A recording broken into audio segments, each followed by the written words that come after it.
On va se régaler et il nous régale, Guy Savoy. C'est évidemment un grand événement de saluer devant moi l'homme qui dirige le meilleur restaurant du monde. Parce que pour la 9e année consécutive, Guy, eh bien la liste vous a sélectionné meilleur restaurant du monde. C'est une récompense pour qui? Pour toutes les équipes? Déjà, je pense que c'est une récompense pour la gastronomie française.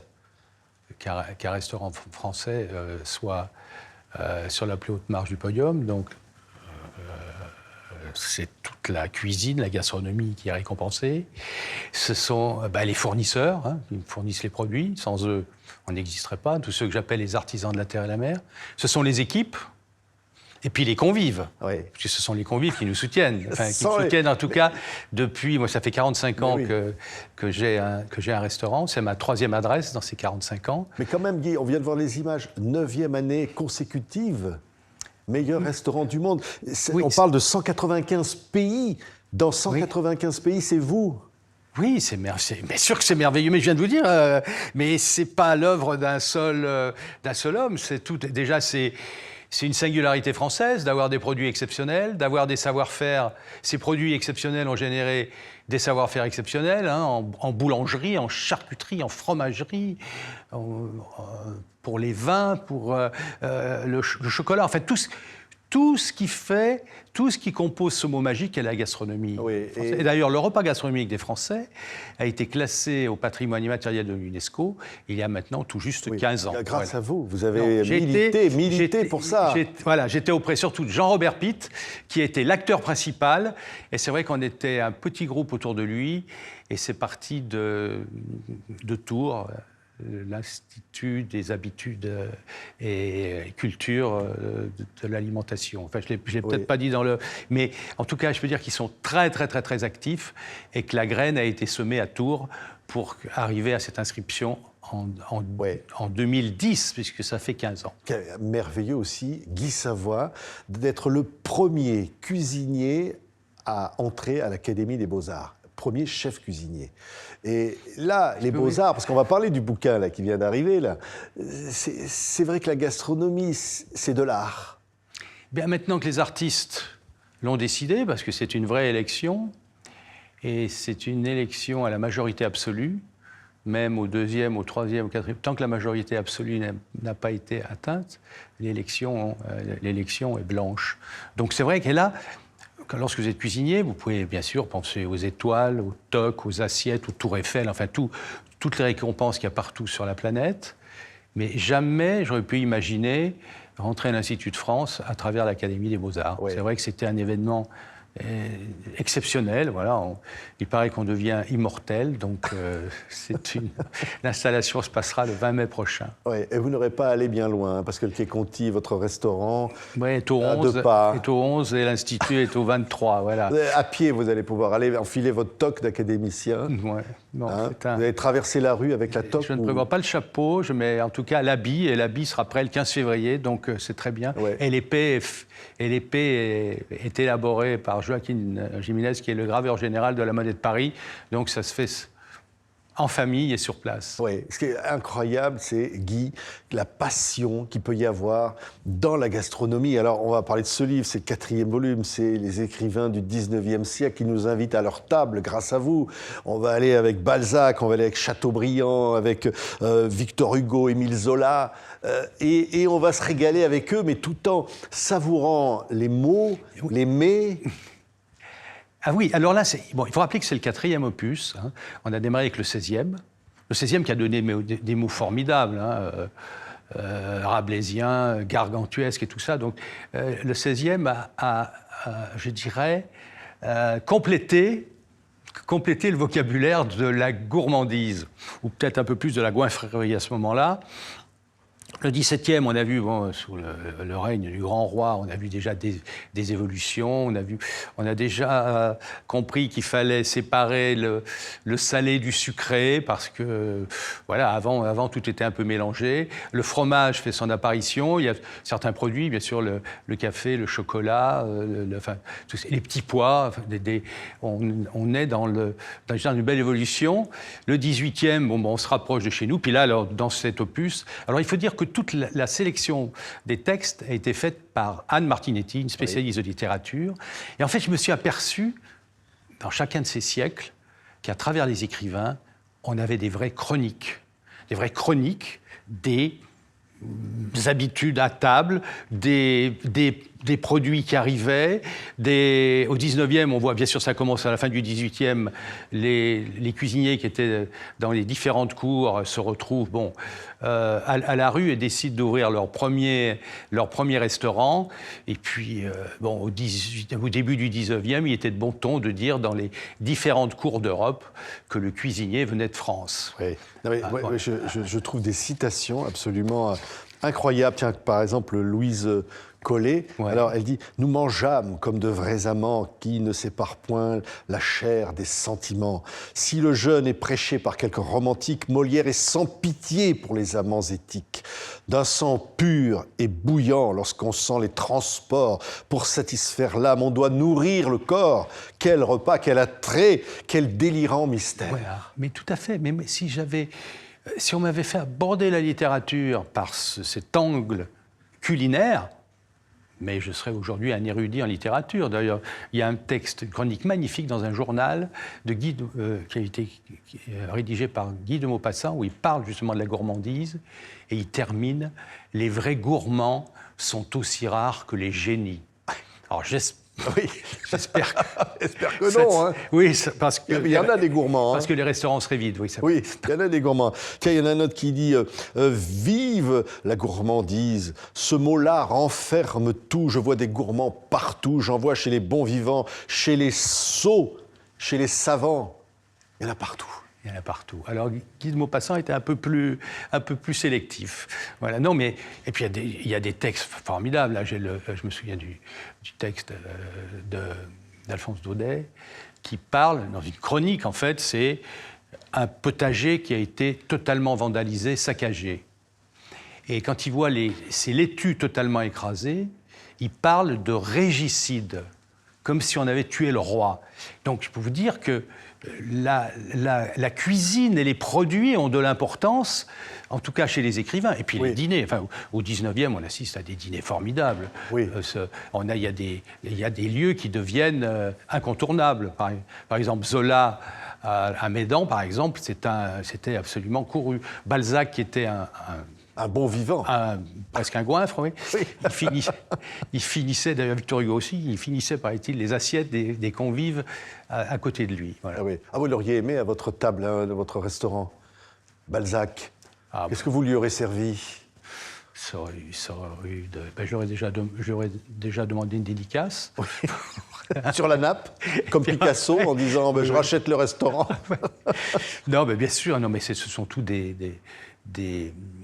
hommes exceptionnels qui ont su transcrire heureusement, avec leur talent, qui ont su transcrire ce qu'ils étaient en train de vivre. Et pour nous, c'est un éclairage sur cet ancrage de la cuisine au fil du temps. Et qu'on n'en est pas arrivé où on en est aujourd'hui sans avoir tout ce cheminement depuis le XVIe siècle. Alors moi, je suis étonné, par exemple, des plats. C'est pas forcément des plats très, très...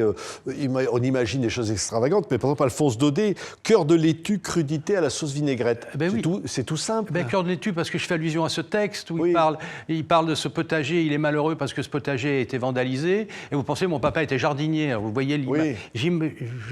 J'imaginais la tête de mon père si son potager avait été vandalisé.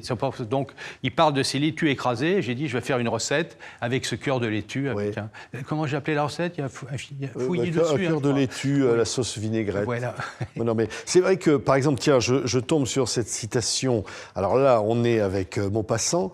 De toutes les passions, la plus compliquée, la plus difficile à pratiquer, supérieurement la plus inaccessible au commun, la plus sensuelle au vrai sens du mot, la plus digne des artistes en raffinement, est assurément la gourmandise. Voilà, c'est pour ça que je dis que c'est le plus beau texte. Oui, c'est pas un péché donc dans la gourmandise là. Non, je crois pas. Non, il y a eu un peu je pense qu'il y a eu une erreur de traduction.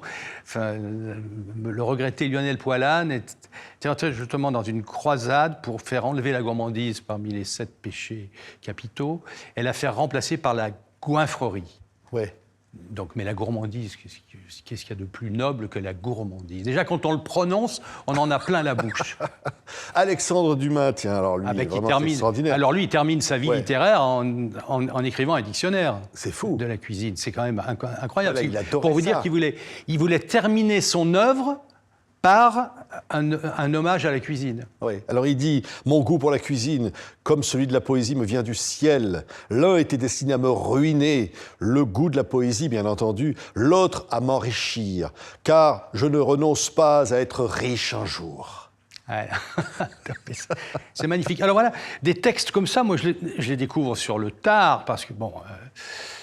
j'ai malheureusement quitté le lycée très tôt. Alors, et puis la lecture n'est pas mon hobby préféré. Alors donc, grâce à Anne Martinetti, j'ai une sélection des textes qui célèbrent à la fois les repas, la gourmandise, l'aspect culturel aussi de la table. On s'aperçoit qu'au début du 19e, il est de bon ton d'être dans les lieux bien en vue et de devenir un lieu incontournable, que ce soit restaurant ou maison privée. Quand je parlais de Zola tout à l'heure à Médan, les dîners chez Zola étaient très, très, très, très prisés. Ah oui, alors si vous aviez justement Dumas à votre table, il faudrait lui faire un riz de veau à la poêle, châtaigne et gratin de blettes. Il adorerait ça, je vous le dis. Oui, mais tout à fait, mais c'est pour ça. Je pense que c'est directement lié à ses écrits. Mais bon, je crois que lui, dans son dictionnaire, c'est 850 recettes. Il me semble que c'est 850 recettes. Oh là, il aurait pu vous faire de la concurrence. Hein. Alors là, il y en a 25. Ah oui.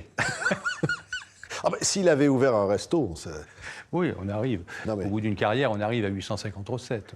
Ouais, non, mais c'est génial. Vous pourriez lui prendre quelques recettes un peu pour...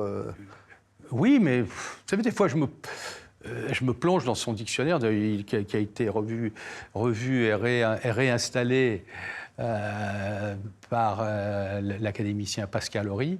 Et il y a des choses formidables. Bien sûr qu'on découvre des choses formidables. On comprend pourquoi on en est là aujourd'hui. Oui, Chateaubriand, George Sand, vous l'avez dit, Émile Zola. C'est vrai que ce sont des grands noms de la littérature, mais leur lien avec la gastronomie est très fort. Ils riguent leur œuvre. Ce sont des chroniques qui racontent leur vie. Et on s'aperçoit que cette vie, elle passe quand même largement à table.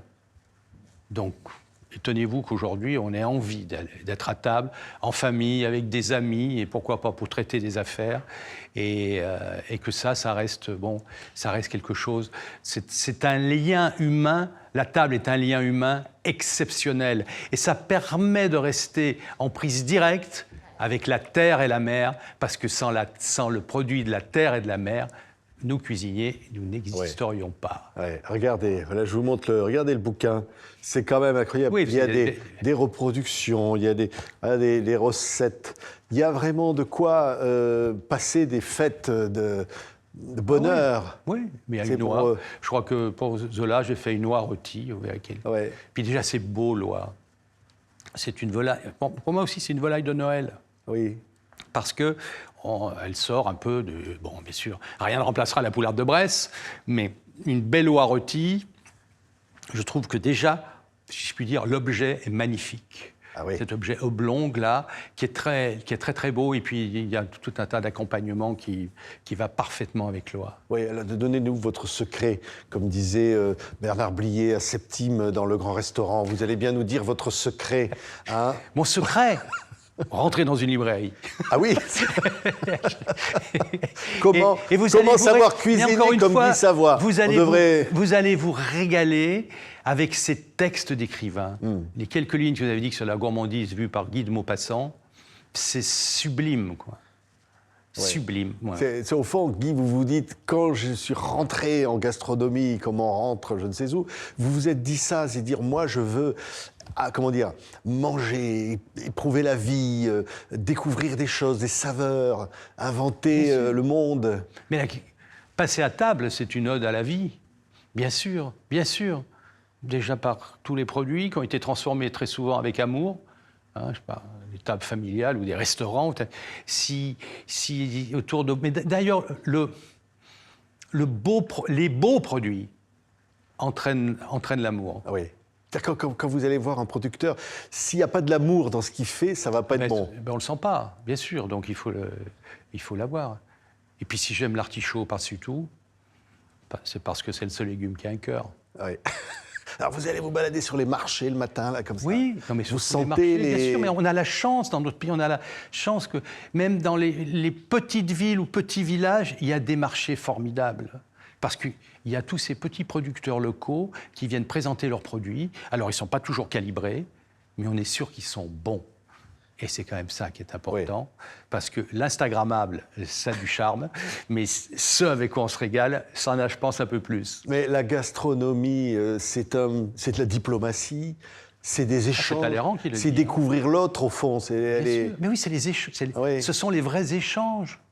Et puis après, allez, avec modération, mais après 2 verres de vin, vous êtes légèrement désinhibé. Donc on a droit à 2 verres par jour, donc ça va. On a droit à 2 verres par jour. Je crois. Mais si avec modération. Si on se prive 3 jours, on peut boire une bouteille. Avec modération. Si on est 2. On peut boire 10 bouteilles avec modération. Non, non, on dit des bêtises. Bah, si vous êtes 10, oui, pourquoi pas. Mais non, mais le plaisir des fêtes, par exemple, c'est le plaisir d'être ensemble. Le repas, ça rassemble. Toutes les grandes fêtes, en fait, religieuses, là on s'approche de Noël, mais bien sûr, c'est que tout le monde a déjà la tête dans ses préparations de Noël. Je ne connais pas une maîtresse de maison, une mère de famille et tout, qui n'est pas en train de penser à son repas de Noël. Souvent, il y en a 2. Il y a le 24 au soir et le 25 à midi. Donc, oui, écoutez, la table, c'est la célébration de la vie. Ouais. Et vous, est-ce que vous avez votre ratatouille, c'est-à-dire le plat qui vous rappelle votre grand-mère ou quelque chose qui vous rappelle l'odeur de l'enfance? Alors, tout ce qui me rappelle mon enfance, moi, c'est...